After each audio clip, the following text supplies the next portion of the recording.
All right, so this is the final state of the matte painting bash. And you can see that I have added some vegetation here or there, that rough placement of things that I would like to maybe eventually do some vegetation on. It's not perfect, as you can see. There's some problems with the textures here and there, but that's okay because we're just showing this to get approval of the basic layout and the look. So let's start back here and take a look at the shot. You see all this different stuff that I finished out. As we progress through the shot, you can see all the different elements that go into it.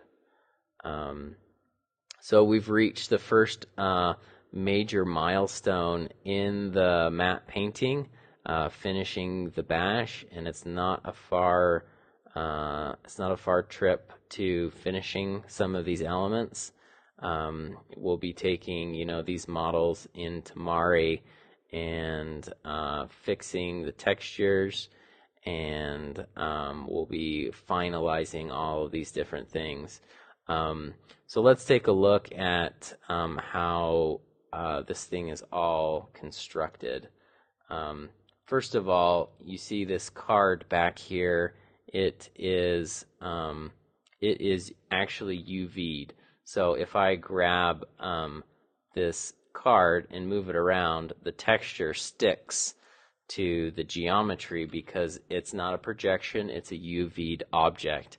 And typically for matte paintings, you'll want to have the depending on how the shot is, you will either put a projected sky from a projection camera, or you will just put in a sky dome that is UV'd. If that be the sky be on a card or on a dome or on a curved surface.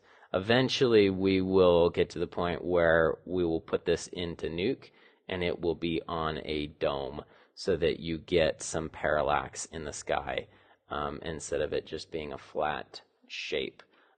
You can see over here, this guy right here, if I move him back and forth, that's a projection. The texture stays and the model moves, but in this case, it's a UV'd object. So think of the difference like this is wallpaper, and this is like an old school overhead projector, how those work. If we look over here, you can see how I've broken up these separate elements. The camera pans by here, and we would have seen doubling of this, and we would have seen doubling of this onto this, and both of these onto this object right here. So those are all saved out images separately, projected through the same camera in a different shader setup, like we had done with this cross right here. If you look at this is the kind of quality that's required for a camera move like that. So not a lot of geometry at all. So very, very light, which is going to be all the better for us when we bring this into Nuke. It's nice to have light geometry. So these are all projected on separately. This is projected separately from this. I put in a little piece of geometry to say that this is a sloping piece of grass right here, and then I have these separate things right here to project all these gravestones on. I could go through and start cutting out and breaking up these things, but as I'm looking at the camera move, it doesn't look like we really notice that there's that much parallax from there. So just panning by it, I don't really it goes off of camera so quickly that you don't really notice that there's nothing going on back there, and it's pretty far away anyways. But because these three elements here are projected on different things, these four things, then we're not getting the doubling issues that we would be getting. This gravestone here and this cross here are projected from the same camera. If we go to this projection image here, this is what this stuff is projected on. And this is projected from the same camera, but there is overlap, so they're being projected separately on different textures. So let's go take a look at the different shaders that I have set up here. I've got, this is from our original arch, Gothic arch. But from here we've got 1, 2, 3, 4, 5, 6, 7 different shaders, all assigned with, as you can see, I only have a couple different cameras in here, but they're all different images. So let's go ahead and just take a look at what these images look like. This is the first projection, which you've seen previous, which has a lot of information. The road goes all the way out and gets a little bit of this stuff back here, projecting on top of these guys. And this is our second projection that's at the head of the shot. And you see those two walls have been cut out of this projection, and so that you can see behind, and you don't get doubling back there. So if you look at, that's the front wall, that's separate in a separate image, and then this is also separate right there. So all being projected from the same camera onto different geometry. And this is the back image of the grassy hill and all those gravestones up on the left side. This is that, if we look at this guy, this is the cross that goes with that one. And then this is all of this is just not really being used. All that's being projected is this cross right here. So this cross and this gravestone overlap in the projection. So I broke those out separately so that they wouldn't project onto each other.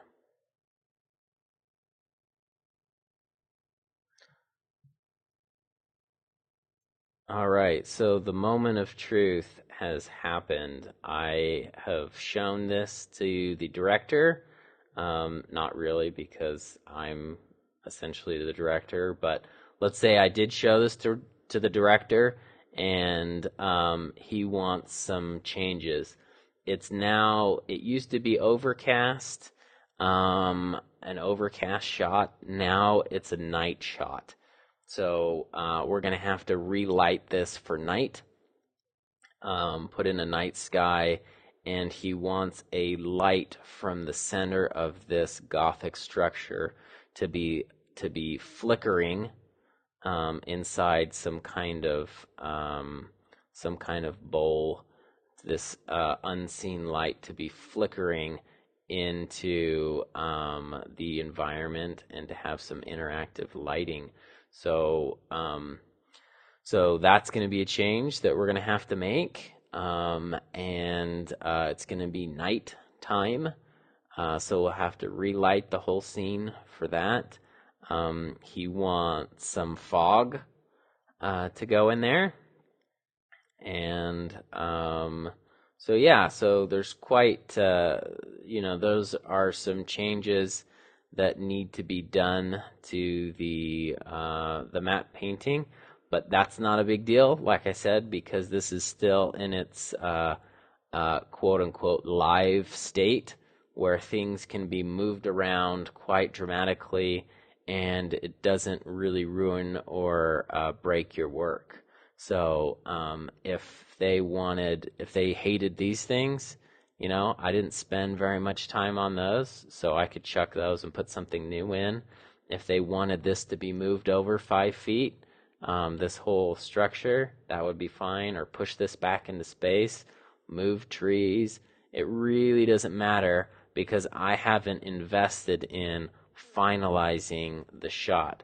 Now, you could imagine if I had spent all this time really getting this model right here looking really, really nice, neglecting everything else, and then they wanted this to be changed or they wanted to get something new in here, then all the work that I would have done would have just been thrown away.